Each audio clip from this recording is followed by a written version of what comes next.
Kosova sot shënon ditën e Kushtetutës, e cila u miratua më 9 prill 2008 dhe hyri në fuqi me 15 qershor të po atij viti. Pjesa më e madhe e saj rrjedh prej planit të ish-presidentit Marti Ahtisaari, duke i dhënë kështu të drejta specifike grupeve minoritare dhe një ambient të sigurt për gjithë qytetarët e Kosovës. Me këtë rast, presidentja Vjosa Osmani ka deklaruar se Kushtetuta është kontrata e përbashkët për një shoqëri demokratike të drejtë e të barabartë, që garanton liri dhe drejtat themelore të çdo qytetari, pa dallim etnie, gjinie apo përkatësie tjetër.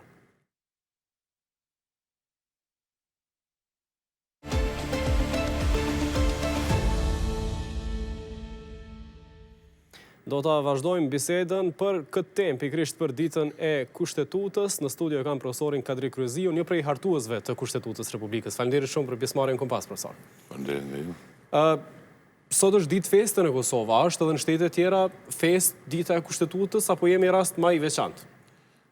Sa kam në njohuri, dhe të thonë tërë bota demokratike e shënon këtë ditë si ditë historike të karakteri shtetëror, por më së shumti e shënon si eveniment të Shtetet Bashkuara të Amerikës, të cilën konsiderohet një prej kushtetuta më avancuar dhe më demokratike dhe kushtetuta e parë shkruar në historinë, domethënë moderne të shteteve të botës. A kemi edhe ne shkas që të festojmë? Po. Ne kemi shkas që festojmë se është interesant për shembull se me ndryshimin situatave të saktura, qofshin ato të luftës ose rezistencës dhe revolucioneve tjera, vinë edhe kushtetutat. Në fakt, është një mendim, një doktrinë, është se para çdo kushtetute ka ekzistuar një luftë, qoftë e armatosur apo një revolucion. Do me thonë, fatkeqësisht thamë se kushtetutat vinë gati gjithmonë me gjak. Duke u nisur nga kushtetuta parë shkruar Shtetet Bashkuara të Amerikës pas revolucionit atje, do me thonë, dhe kushtetuta jonë pas revolucioneve, qofshin ato pacore dhe revolucioneve, do me thonë, demokratike edhe luftës armatosur. Është produkt i gjithë kësaj rezistencës e popullit shqiptar të Kosovës, me të cilën rregullohet jeta në Kosovë. Një farë forme, kushtetuta është akti më i lartë juridiko-politik i një vendi, respektivisht Kosovës, por është edhe një rregullator i jetës në shoqëri, e cila largon anarkinë dhe krijon hierarki, qofshin ato të institucioneve, qofshin ato të akteve, të normative që ekzistojnë pozitive në vend caktuar. Kjo kushtetut, ju jeni ndërhartuesit e këtij akti më të lartë juridik, a e ka pas Kosova përvojën e duhur ose njohuritë e duhura për me hartu një kushtetut që megjithatë ka edhe vlerësime ndërkombëtare, se i takon një niveli të lartë profesionale dhe që përputhet edhe me kushtetutat e tjera? Gjeneratat e kaluara, domethënë më të vjetra se ne, kanë hartuar atëherë kosovarët një kushtetut 74-s, domethënë, por ka qenë kushtetut e Krahinës, e cila ka pas ingerenca më të vogla, kështu me radhë, për herë të parë në historinë e njerëzimit të popullit shqiptar të Kosovës, është një kushtetut e cila ka, domethënë, është produkt i këtyre luftra që thash, qofshin ato pacore, qofshin ato armatosura, dhe është një kushtetut e cila paraqet, do të thotë, shtetin e parë në shekullin 21, shtetin e parë në zemër të Evropës, e quajtur Kosova, Republikë demokratike, unike dhe pandashme. Dhe ku jeni bazuar më shumë, në cilat përvoja, me cilat vende keni bashkëpunuar më shumë deri te finalizimi në procesin e hartimit? Komisioni për hartimin e kushtetutës ka qenë një konglomerat i njerëzve të Kosovës, duke pas parasysh edhe minoritetet që e kemi pas, por ka qenë edhe nga specialistët e fushave të ndryshme, ndërkombëtare, respektivisht këtë veprim ose këtë aksion për hartimin e kushtetutës bashkë kanë qenë Shtetet Bashkuara të Amerikës, të cilët na kanë ndihmuar për hartimin e kushtetutës, të cilën i falenderoj edhe sot, edhe i uroj gjithë qytetarët Kosovës këtë ditë, e cila është historike, e karakteri shtetëror, e cila duhet, ky eveniment vazhdimisht se duhet të jetë në historinë, domethënë tonë, edhe të përkujtohet si e tillë.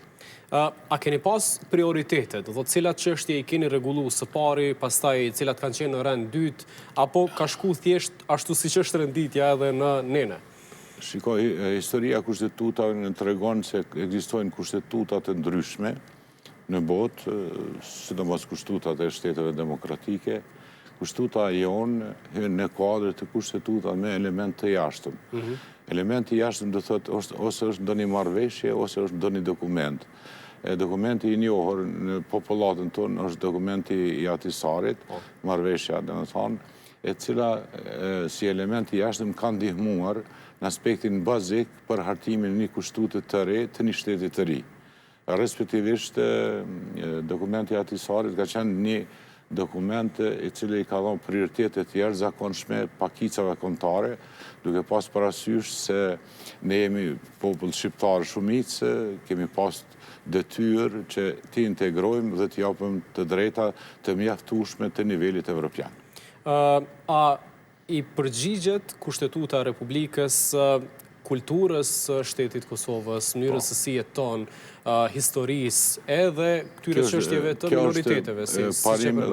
Kjo është parim dhe doktrinë që kushtetutat i përshtaten shoqërisë, varësisht prej shkallës së zhvillimit të tyre ekonomike, shoqëror, politik edhe filozofik, kështu që nëse jo e tillë atëherë del një kushtetutë fiktive e cila nuk përputhet me realitetin. Kushtetuta e Kosovës është reale, e cila përputhet me realitetin ekzistues në Kosovë dhe është një prej kushtetutat të avancuara, domethënë në aspektin liberal dhe demokratik, duke pas parasysh dhënien e të drejtave të mjaftueshme ose të plota të pakicave kombëtare, në të cilën dallon prej kushtetutave tjera me specifik, përveç se është kapitulli 2 për mbrojtjen dhe garancionin të drejtave lirive të njerëzit, është edhe kapitulli 3 ekskluzivisht, i cili mbron dhe i garanton të drejtat dhe liritë e pakicave ose minoriteteve. A mund të konsiderojmë që ka pas imponime në përmbajtjen e kushtetutës, pavarësisht dëshirës ose qasjes që keni pas ju akter të brendshëm të Kosovës? Kushtetuta e Kosovës i ka 3 atribute jo të mira. E para është do të thotë kushtetutë me element të jashtëm, se në parim kushtetutat kur aprovohen, ato aprovohen me referendum, do të thotë nuk është kushtetutë referendore. Pastaj hinë në kuadër të kushtetutave të kurzuara dhe hinë në kuadër të kushtetutave të imponuara, të cilët në botën demokratike kanë ekzistuar edhe dy të tjera, është kushtetuta e Bosnjës, e cila ka marrëveshjen e Daytonit, dhe është kushtetuta e Kiprës, e cila ka një marrëveshje të Zürichit. Çfarë është kurzuar dhe çfarë është imponuar? Kurzuar është disa dispozita të cilat është dashur patjetër ne të fokusojmë dhe të zbatojmë.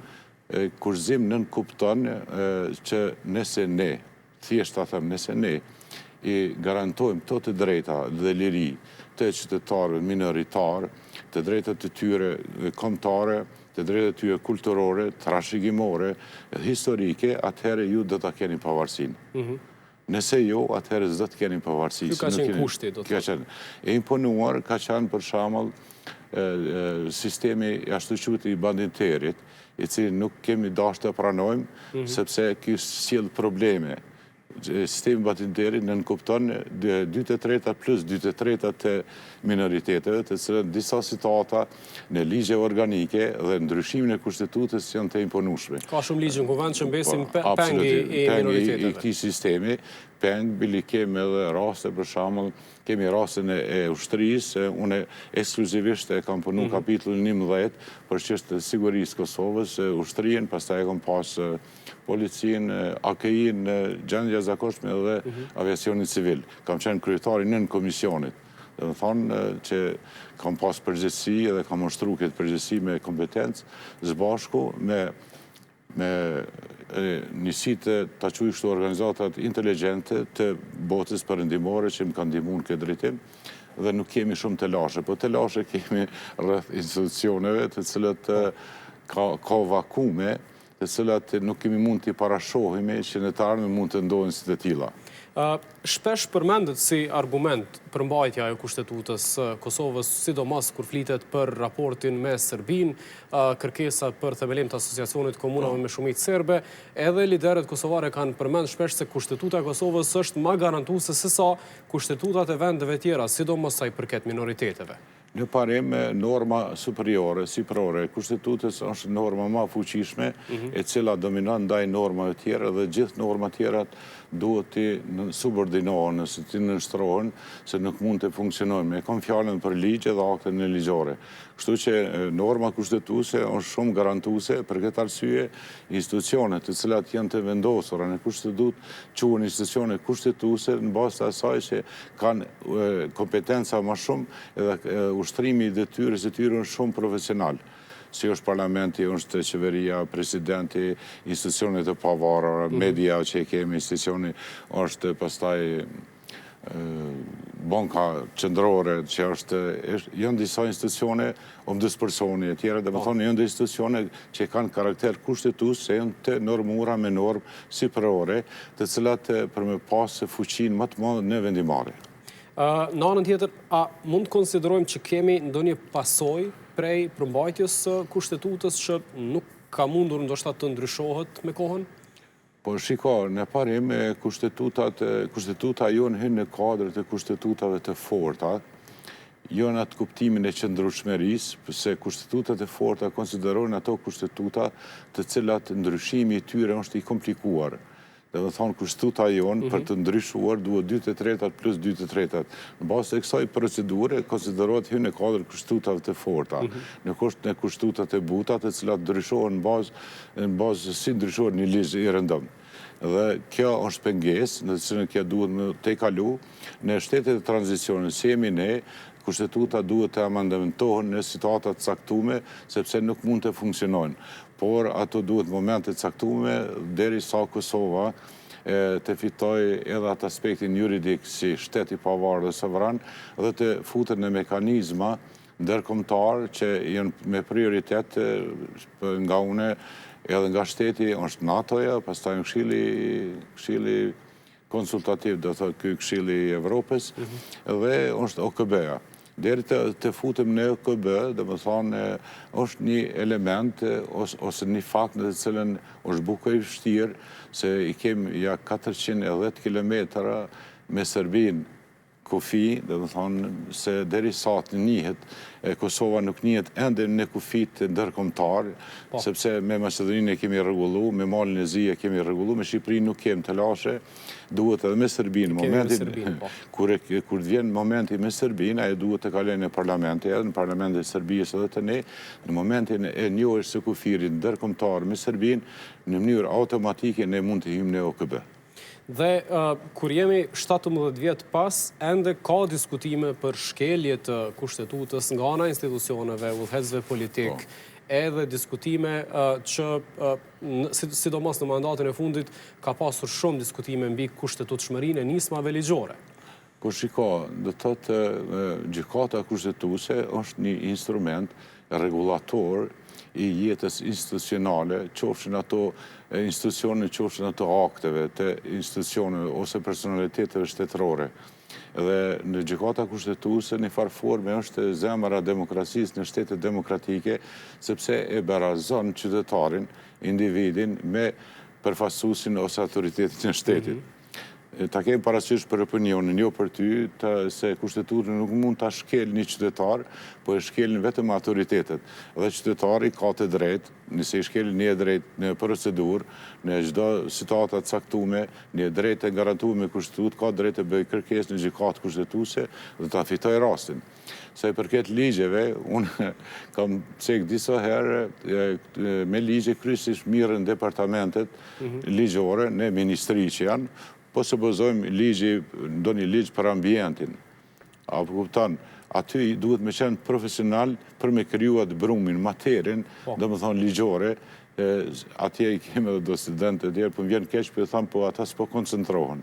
Ka studentë që punojnë në përgjigje në aktë vendime? Jo, kanë kry, janë me detyra dhe më të përhershme, po thonë janë i studentë, po s'po thonë vetëm të mitë, po është problemi se nuk po koncentrohen në krijimin e projekt ligje, duke mos u koncentru në projekt ligje, aje po vazhdojnë në qeveri, tani prej qeverisë një ashtu njëjtën mënyrë vazhdojnë edhe në parlament që nuk e kontrollojnë shumë, e në momentin kur e kontrollojnë tani gjajnë disa zbrastira të cilat konsiderojnë që nuk në harmoni me kushtetutën dhe grupet parlamentare janë do më thonë autoritete ligjore të cilët kanë të drejtë të bëjnë kërkesë në gjykatën kushtetuese për me trajtu ndonjë ligj që e konsiderojnë që nuk është në harmoni me kushtetutën. Majoranca zakonisht i është nënshtruar vullnetit politik të qeverisë dhe nuk është se ka kontestu kushtetutshmërinë në nismave që janë kriju, janë themelu prej qeverisë. Me bo pro, është mirë, se nëse është, do më thonë, konsiderohet se ligji është në harmoni me kushtetutën, gjykata kthen si të tillë, nëse jo, gjykata ka të drejtë ta eliminojë si të tillë në tërësi edhe pjesërisht. Ka pas shumë projekt ligje që janë dërgu për vlerësim të kushtetutshmërisë, sidomos në 4 vjetëshin e fundit në legislaturën e 8, a konsideroni që ka pas nevojë për këso veprime, sidomos të partive opozitare, një pjesë e tyre janë rrëzu krejtësisht, një pjesë e tyre pjesërisht, por ka pas edhe nisma ligjore që kanë qenë në favor të atyre që i kanë hartu. Nuk i kam trajtu si të tilla, por veç një mund të garantoj qytetarët që ishte në kryetar gjykatës, se në gjykatën kushtetuese vendoset në mënyrë të panumshme, shumë profesionale dhe janë nëngjyqtar të cilët japin me të kuptu se është e pamundër mund të bësh diçka jashtë asaj që duhet të bëhet për shkak se në mbikëqyrët një ligj, një kërkesë në nëngjyqtar. Pa marrë parasysh çfarë është ajo kërkesë. Jam shumë i bindur se çdo vendim që ka marrë gjykata është profesionale, është e garantuar, është e panushme dhe është e nivelit evropian. Dhe shumë shpesh është diskutuar çështja aspekti politik, nëse gjykatësit në gjykatën kushtetuese kanë vepruar si duhet, ka pas madje sugjerime prej akterëve të qeverisë që le të garojnë në zgjedhje pjesëtarët që i japin këto vlerësime. Shikoni, autoritetet e shtetit, kryeministri, qeveria, presidenti, gjithë autoritetet e shtetit vetëm një detyrë kanë, me zbatu vendimet e gjykatës kushtetuese. Mendime, opinione publike, politike, mund t'japin shoqëri civile, gazetarët, njerëz të profesionale tjera, për ndryshe, këta nuk kanë të drejtë që të mirën me vendimet e gjykatës kushtetuese. Këta kanë vetëm një detyrë kushtetuese dhe ligjore zbatimin e tyre. Nuk kanë të drejtë të mirën dhe as t'i komentojnë pas t'i jepet vendimin. Absolutisht jo. Dhe të thotë gjithë spektri tjetër civil, ose komuniteti juridik, ose do një shoqëri civile, jo qeveritare, profesore, tjerë, se jem demokraci mund t'japin mendimet e tyre, por autoritetet e shtetit me ligj e kanë të ndaluar që të bëjnë, dhe me thonë, komente për vendime. Ato vendime gjithmonë nuk shkojnë në favor të palës. Njëherë shkojnë në favor të palës, njëherë shkojnë në disfavor. Nëse ti e pranon njëherë se ka qenë mirë për ty e ke fitu rastin, se them ne, atëherë duhet të heshtësh edhe kur ta humbë rastin. Dhe a i kanë kontribu negativisht frymës së besimit ndaj aktit më të lartë juridik në vend edhe tek qytetarët e Republikës? Kryeministri qasje tepër të gabume ka pas, nuk është dashur se është një institucion me të vërtet respektabil edhe i nivelit evropian, se kanë investuar, sidomos Shtetet e Bashkuara të Amerikës, administrata amerikane, kanë investuar shumë në trajnime, mesin në tyra në kam qenë trajnime në Shtetet Bashkuara të Amerikës, në Supreme Court, gjitha vendet kemi marrë, dhe më thonë, përvoja, kemi marrë ekspertiza dhe nuk mund të shkohet ndryshe, është shumë profesionale. To çështjet politike i krijojnë politikanë të cilën kanë drejt, po politika është e zgjeruar, si deti, është me ngjyra, tjera, kanë të drejtë që është demokraci, por autoritetet e shtetit nuk kanë të drejtë të ndërhyjnë. Qasja e kryeministit, qasja e ministres së drejtësisë, edhe disa eksponentëve tjerë është tepër e gabuar, të cilën kam rekomanduar që mos të veprojnë kështu se shkaktojmë dëme jo të riparueshme, dhe më thonë, në raport me faktorin ndërkombëtar.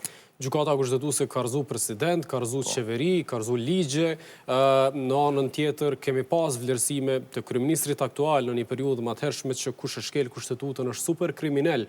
A do duhet ndoshta të kishte ndëshkime të çfarë do lloji për shkelësit e kushtetutës? Kur kemi të bëjmë me veprime politike, nuk është që ka pasur ndëshkime, ose si parashihen këto në aspektin e kushtetutës? Shiko, këto masa ndëshkuese quhen masa ndëshkuese kushtetuese, të cilën për opinionin publik nuk janë shumë të njohura, po këto janë doktrina të cilat mund të shpërfaqin, për shembull.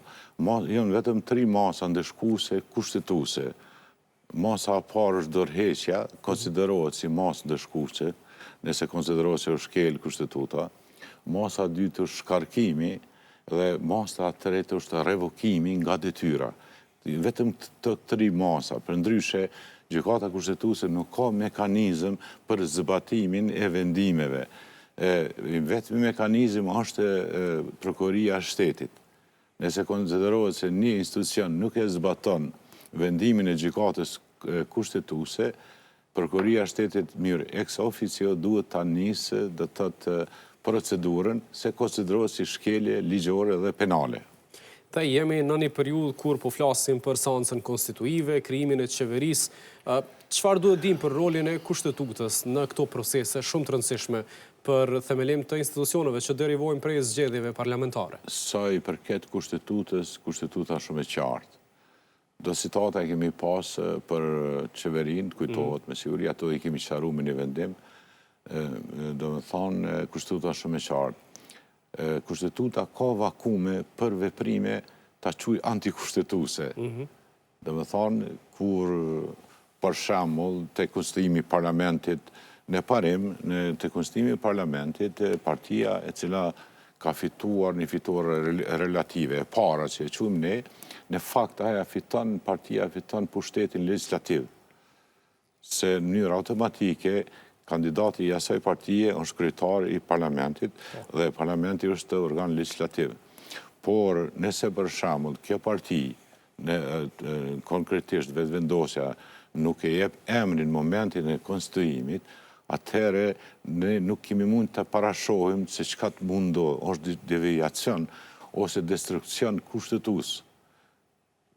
Është vakum. Por si trajtohet ky vakum? Kjo mundet mu trajtu, sepse pale autorizuar me ligj janë edhe grupet parlamentare mes tjerave, grupet parlamentare mund të bëjnë një kërkesë për sqarim në gjykatën kushtetuese. Dhe mund të trajtohet si lëndë edhe pse tashmë ka precedent.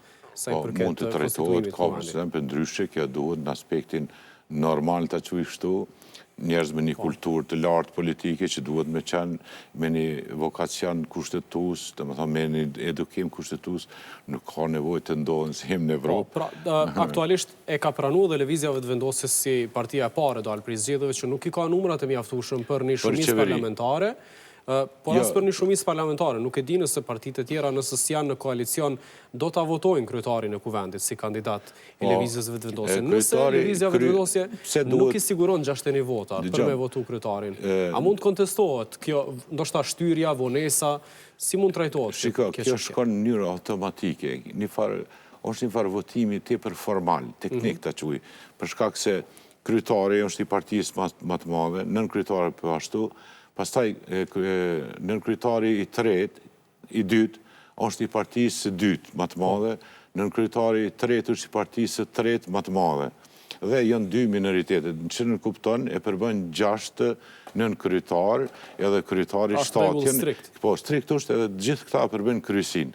Kështu që secili duhet me votu për të veten. Nëse votohet kryetari, duhet me votu edhe nënkryetari. Nënkryetari është i partisë tjetër, edhe nuk mund të parashet diçka të tillë që mund të pengohet kjo. Nuk ka nevojë mu pengu, por nëse do në destruksion me banë në aspektin politik, ajo mund të ndodhë. Dhe për fund e kemi pas një përplasje në distancë mes stafit të presidentës Vjosa Osmani edhe ministrit financave Kuran Murati për një propozim të zonjës Osmani për heqje tarifave ndaj produkteve amerikane. pati diskutime se kujt i takon ndoshta ky propozim presidentes që e përfaqëson shtetin politik të jashtme apo qeverisë që i udhëheq këto politika edhe tarifore financiare, por edhe të politikës jashtme, madje pati edhe shpjegime kushtetuese. Kush e ka interpretuar si duhet ndoshta këtë pikë të kushtetutës? Për mua ka qenë diçka jo shumë rregull, po presidenta është faktori i unitetit. Me kompetenca quhet me kompetenca neutrale. Ka kompetenca edhe ekzekutive, po ashtu ka edhe kompetenca ceremoniale. Por ka edhe kompetenca, domethënë, me karakter ndërkombëtar, përfaqësimin e Kosovës me ndërkombëtar. Por një prej kompetencave më bazike ka bashkimin e subjekteve politike, komunikimin me subjekte politike për krijimin e pushteteve, sepse pushteti është një mekanizëm që e lëviz shtetin. E lëviz shtetin, nëse s'ka pushtet, atëherë shteti është amorf dhe nuk lëviz. Kështu që e ka këtë detyrë dhe kur ne kemi hartu kushtetutën, mandatin e parlamentit e kemi bërë 4 vjetë, kurse mandati i presidentit është 5 vjetë, për shkak që kur shpërndahet parlamenti, shpërndahet edhe qeveria në detyrë me mbet një institucion i legjitimuar në aspektin legjitim dhe legal që të funksionon shteti, se mund me pas raste të jashtëzakonshme. Profesor, faleminderit shumë për këtë intervistë dhe krejt shpjegimet që i dhatë. Faleminderit shumë.